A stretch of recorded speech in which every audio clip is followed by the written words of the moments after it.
नमस्कार, हांव मृदुला नायक। तर आयज पळय आमी हळदी कुंकमा वचपा भायर सरल्या आमगे हांगा वाड्यार। तरी पळय सगळीं म्हागे फ्रेंड्स सरिता, ज्योत्सना, वैशाली आनी काकी। आनी हळदी कुंकम म्हणल्यार आमगे सुवासिनीचो एक मजेचोच असो दिवस। तेन्ना सगळे आमी भायर सरोन सगळ्यांगे आमगे वाड्यार सगळ्यांक कोण कोणागे सांगता तेंगे आमी हळदी कुंकमा वचोन येता। तशी आमी आयज सगळीं एकठांय जाल्ली आसा बरी करून।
तर ब्रेस्तारा म्हागेलो हळदी कुंकम। तर तुमी सगळ्यांनी ब्रेस्तारा हळदी कुंकमा येवपाचें।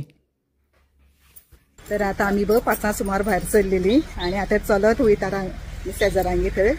आतां एक 2-3 जाणांगेर घेतलो आनी आतां वयतात। तर आमकां पळय सगळीं मेळोन आमी चलोन वचपाक इतली मज्जा येता, सारकी बरें दिसता सगळीं ग्रुपान वयतकीर आनी सगळीं एकमेका रावोन आमी मेळोन वयतात।